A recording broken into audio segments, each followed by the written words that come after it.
Hello everyone, welcome back to the my channel science hub 9th and 10th। इसके पहले class में हम लोग metal and non metal start किए थे। ठीक है, उसके बारे में पढ़ लिए कि मेटल्स का क्या प्रॉपर्टीज़ है, नॉन मेटल्स का क्या प्रॉपर्टीज़ है। ठीक है, और आज हम लोग पढ़ेंगे केमिकल प्रॉपर्टीज ऑफ मेटल्स। ठीक है, मेटल का केमिकल प्रॉपर्टीज पढ़ेंगे। केमिकल प्रॉपर्टीज में हम लोग क्या जानेंगे कि यदि ऑक्सीजन से रिएक्शन कर रहा है मेटल तो क्या हो रहा है। Reaction of metals with oxygen, reaction of metals with water, reaction of metals with acid, reaction of metals with another metal salts.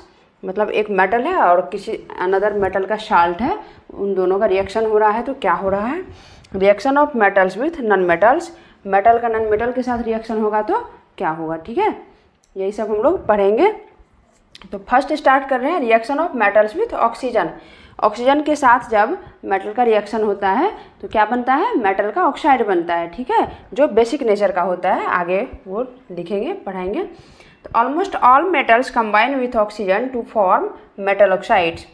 लगभग सारे मेटल जो है ना वो ऑक्सीजन से कंबाइन करते हैं और मेटल का ऑक्साइड बनाते हैं। ठीक है, metal plus oxygen metal oxide बनता है। मेटल के साथ ऑक्सीजन कंबाइन करता है और मेटल का ऑक्साइड बनाता है। ठीक है, जैसे कॉपर प्लस ऑक्सीजन, तो कॉपर का ऑक्साइड बना। ये जो स्टोइचोमेट्रिक कोफिशिएंट है ना, सिर्फ बैलेंस करने के लिए लगाए हैं। ठीक है, क्योंकि इधर CuO है। ठीक है, O2 तो ऐसे एलिमेंटल फॉर्म में मिलता नहीं है, ये मॉलिक्यूलर फॉर्म में मिलता है। एक ऑक्सीजन सिंगल नहीं रहता है, कोई भी एलिमेंट वो कंबाइन करता है, मतलब मॉलिक्यूलर फॉर्म में पाया जाता है। तो यहाँ 2 ऑक्सीजन हो जाएगा, ऑक्सीजन को O2 लिखते हैं। ठीक है, 2 ऑक्सीजन, तो ऑक्सीजन पे -2 चार्ज होता है और कॉपर पे +2 चार्ज होता है। ठीक है, तो एक ऑक्सीजन के लिए 1 कॉपर चाहिए तो 2 ऑक्सीजन के लिए 2 कॉपर चाहिए, इसलिए यहाँ 2 लगाए तो 2 कॉपर का ऑक्साइड बनेगा। ठीक है, 2 कॉपर ऑक्साइड बनेगा। तो यही बस बैलेंस करने के लिए स्टोइचोमेट्रिक कोफिशिएंट है और कुछ भी नहीं है। और एल्युमिनियम है प्लस ऑक्सीजन है तो एल्युमिनियम का ऑक्साइड बन गया। ठीक है, Al2O3। मैग्नीशियम है प्लस ऑक्सीजन है, मैग्नीशियम का ऑक्साइड बन गया। ठीक है, सोडियम है प्लस ऑक्सीजन है तो सोडियम का ऑक्साइड बन गया। ओके, ये तो पता है, -2 इसका +2। उसी तरह एल्युमिनियम का 3+ चार्ज होता है और ऑक्सीजन पे 2- चार्ज होता है। ठीक है, तो ये दोनों कंबाइन करके इस तरह से Al2O3 बनाता है, क्योंकि ऑक्सीजन का 2- Al पे आ जाता है और Al का 3+ चार्ज ऑक्सीजन पे चला जाता है, इसलिए एल्युमिनियम के आगे 2 लगा है और ऑक्सीजन के आगे 3 लगा है। ठीक है, इस तरह से फार्मूला बनाते हैं। जैसे एल्युमिनियम पर जो है 3 चार्ज होता है +3। ठीक है, और ऑक्सीजन पे -2 चार्ज होता है, तो ये 2 जाएगा एल्युमिनियम के पास, ये 3 जाएगा ऑक्सीजन के पास। तो इस तरह से ये फार्मूला बन के आ जाएगा Al2O3, Al के पास 2 और ऑक्सीजन के पास 3। ठीक है, इसी तरह से सारा फार्मूला बनेगा। मैग्नीशियम का चार्ज 2 होता है और ऑक्सीजन का भी 2 होता है, तो 2 कैंसिल हो जाएगा, तो ये सिंपली MgO बनेगा। ठीक है, सोडियम प्लस O2, सोडियम पे चार्ज 1 रहता है और इसका ऑक्सीजन का चार्ज 2 रहता है, तो सोडियम का 1 ऑक्सीजन का 2, इस तरह से क्रॉस होकर 2 जाएगा सोडियम के पास, 1 जाएगा ऑक्सीजन के पास, तो Na2O। ठीक है, इस तरह से फार्मूला बनता है। ओके, इसके आगे फिर देखते हैं नेक्स्ट क्या है। इसके कुछ इंपॉर्टेंट पॉइंट्स हैं। ठीक है, reaction of metal with oxygen का, मेटल के साथ जो रिएक्शन करता है मेटल, उसका क्या क्या प्रॉपर्टीज है उसका देख रहे हैं आगे। ठीक है, metal oxides are basic in nature. Metal का जो ऑक्साइड होता है ना वो बेसिक नेचर का होता है, because their oxide reacts with acid, क्योंकि उसका जो मेटल का जो ऑक्साइड बनता है ना वो एसिड के साथ रिएक्ट करता है। तो जो बेसिक नेचर का रहता है वही एसिड के साथ रिएक्ट करता है। ठीक है, और जो एसिडिक नेचर का रहेगा वो बेस के साथ रिएक्ट करेगा।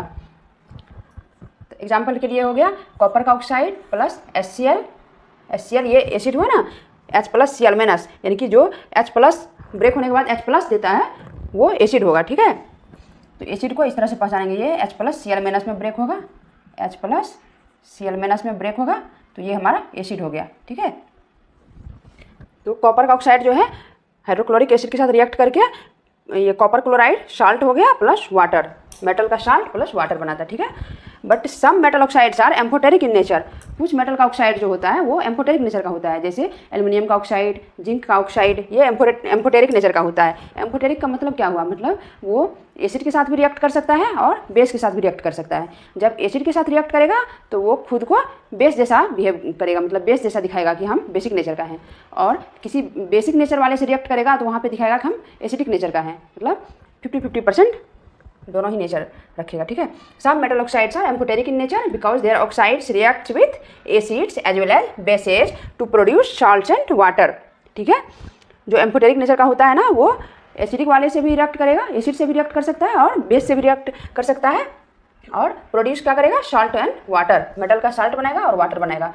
बट बाकी सारे मेटल जो है वो सिर्फ एसिड से रिएक्ट करते हैं। जो एम्फोटेरिक नेचर के हैं वो एसिड से भी रिएक्ट करते हैं, बेस से भी रिएक्ट करते हैं। ठीक है। तो इसलिए ये दोनों ही नेचर का होता है। जैसे एग्जांपल के लिए है एल्यूमिनियम का oxide Al2O3 and zinc oxide ZnO, ये दोनों एम्फोटेरिक नेचर के होते हैं। ठीक है। They show acidic as well as basic behaviour.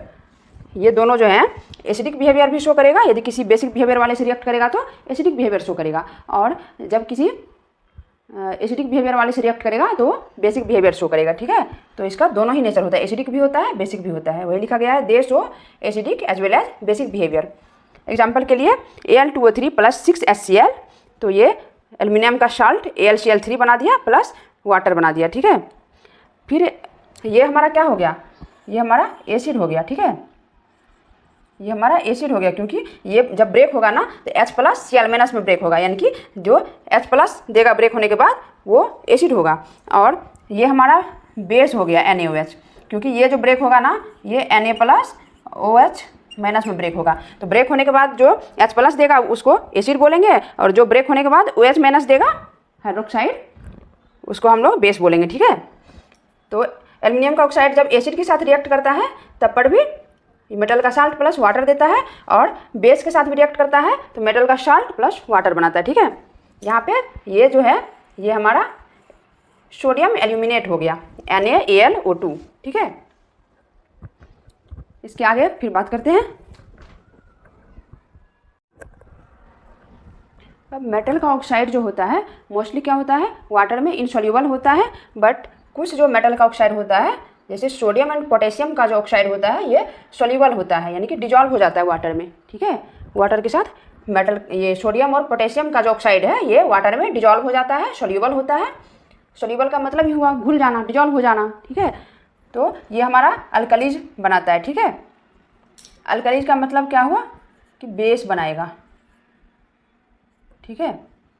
Alkaline nature का या बेसिक नेचर का दोनों ही सेम ही बात हुआ। ठीक है। तो वही लिखा है, metal oxide mostly insoluble in water, some are soluble in water and mostly insoluble होता है, बट कुछ जो होता है मेटल का ऑक्साइड वो सॉल्यूबल होता है वाटर में। Some are soluble in water and form alkalis. Example के लिए सोडियम का ऑक्साइड एंड पोटेशियम का ऑक्साइड जो है वो क्या होता है, are soluble in water to form alkalis. Alkalis मतलब बेस बनाता है वाटर में। ठीक है। सोडियम और पोटेशियम के ऑक्साइड को जब वाटर में डालेंगे तो ये क्या होगा, डिजॉल्व हो जाएगा और अल्कलीज बनाएगा, यानी कि बेस बनाएगा। जैसे Na2O ये सोडियम का ऑक्साइड हुआ, प्लस वाटर लिक्विड होता है ना, ये सॉलिड होता है सोडियम का oxide, plus water liquid form में। तो जब लिक्विड में डालेंगे ना सोडियम का ऑक्साइड को तो ये सोडियम हाइड्रोक्साइड बना लेगा। ठीक है। और ये बेस होगा, अल्कलीज इसीलिए बोलेंगे क्योंकि ये NaOH है, इसको जब ब्रेक करेंगे ना तो Na+OH- में ब्रेक होगा, यानी कि ये इससे हमको क्या मिलेगा ब्रेक करने के बाद, OH-। तो जो OH- देगा ब्रेक होने के बाद वो हमारा बेस होगा। ठीक है। और जो H+ देगा ब्रेक होने के बाद वो क्या होगा, एसिड होगा। ठीक है। जैसे पोटेशियम का ऑक्साइड है K2O सॉलिड प्लस वाटर, यानी कि पोटेशियम के ऑक्साइड को जब वाटर में डालेंगे तो ये डिजॉल्व हो जाएगा, डिजॉल्व होकर क्या बनाएगा, पोटेशियम का हाइड्रोक्साइड बनाएगा। ठीक है। यानी कि बेस बनाएगा। K+OH- में ब्रेक होगा, इसको ब्रेक करेंगे तो यानी कि ये OH- दे रहा है तो ये हमारा बेस हो गया। ठीक है। एक्वस इसलिए लिखे हैं क्योंकि जब भी वाटर में किसी चीज़ को डिजॉल्व करेंगे तो वो सॉल्यूशन बन गया ना, और सॉल्यूशन को हम लोग एक्वस लिखते हैं। ठीक है। तो इसका नेचर एक्वस होगा। ओके। हम लोग 3rd पॉइंट तक कर लिए थे। अब 4th पॉइंट क्या है, different metals show different reactivities towards oxygen.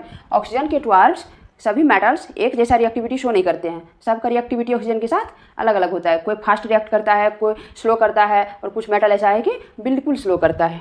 ठीक है। तो फर्स्ट नंबर 4 का ABCD करके इस तरह से है, ठीक है। तो ए में है sodium and potassium reacts vigorously with air and catch fire. Sodium and potassium जो है ये रिएक्टिविटी सीरीज में सबसे ऊपर रहता है, इसका रिएक्टिविटी बहुत ज़्यादा होता है, इसीलिए ये जो है ऑक्सीजन के साथ विगोरसली यानी कि फास्ट रिएक्ट करता है और ये फायर यानी कि आग को पकड़ता है जल्दी, ठीक है। Therefore sodium and potassium are kept immersed in kerosene oil, इसलिए सोडियम और पोटेशियम को क्या होता है केरोसिन ऑयल में रखकर डुबोकर रखा जाता है। इमर्ज मतलब डुबा कर रखना। केरोसिन ऑयल में सोडियम और पोटेशियम को डुबा कर रखते हैं क्योंकि इसका रिएक्टिविटी ऑक्सीजन के साथ बहुत ही फास्ट है, बहुत जल्दी रिएक्ट कर जाता है और आग को पकड़ लेता है, ठीक है।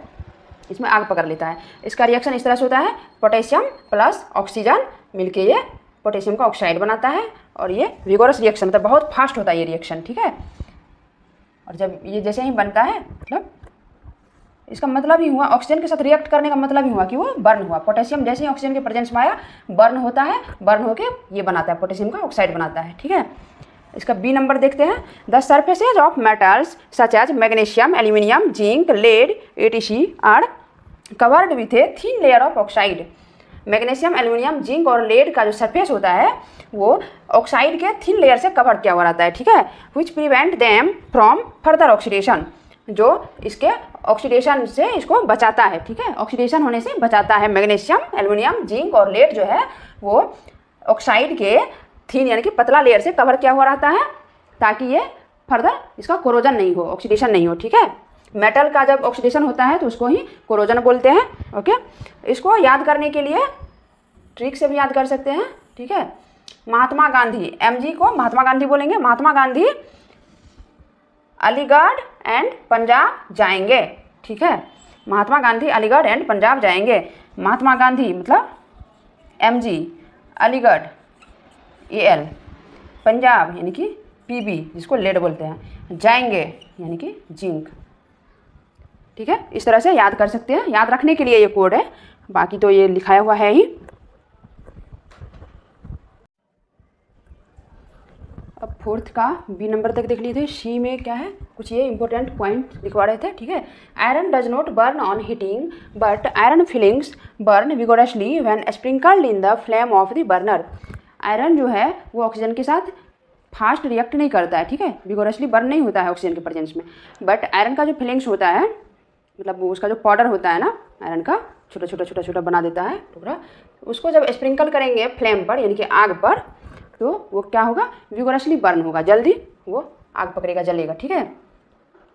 On heating but iron filings burn vigorously when sprinkled in the flame of the burner. Burner के फ्लेम पर यानी कि आग पर जब डालेंगे ना लौ पर तो ये विगोरसली क्या होगा बर्न होगा, विगोरसली बर्न होगा आयरन फिलिंग्स, ठीक है।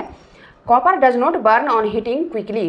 कॉपर को जब हीट करेंगे तो बर्न नहीं होता है, बट उसको फर्दर और ज़्यादा हीट करेंगे तब क्या होगा, वो फर्दर और हीट करने के बाद क्या होता है बर्न होता है। बर्न होने के बाद ब्लैक कलर का लेयर यानी कि कॉपर ऑक्साइड का ब्लैक कलर का लेयर लगा हुआ रहता है कॉपर के ऊपर, ठीक है। तो copper does not burn on heating quickly but on further heating मतलब अगेन उसको और हीट करेंगे तो क्या होगा, it is coated with black colour layer of copper oxide, ठीक है। फर्दर हीट करने के बाद वो कॉपर ऑक्साइड बनता है बर्न होकर, ठीक है। पहले हीट करेंगे कम हीट पर वो बर्न नहीं होगा, जब और ज़्यादा हीट करेंगे ना तब बर्न होकर कॉपर ऑक्साइड बनता है, ठीक है।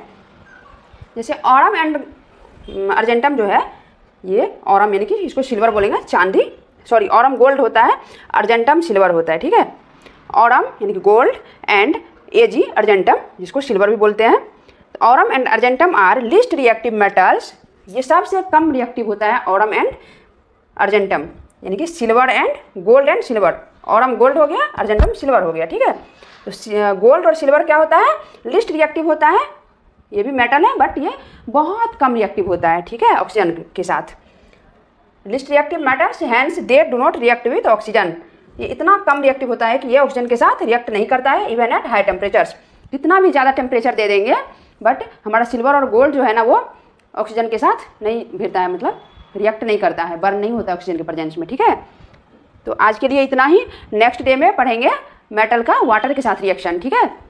आज ऑक्सीजन के साथ पढ़ लिए मेटल का रिएक्शन, नेक्स्ट क्लास में मेटल का रिएक्शन पढ़ेंगे वाटर के साथ, फिर एसिड के साथ, फिर नॉन मेटल के साथ, फिर मेटल के साल्ट के साथ मेटल का रिएक्शन कराएंगे तो क्या होगा, ये सारे नेक्स्ट क्लास में करेंगे। Okay, see you in the next class, bye bye. यदि मेरा पढ़ाई हुआ पसंद आए तो वीडियो को लाइक एंड शेयर करें और मेरे चैनल को science of 9th and 10th को सब्सक्राइब करें। बाय।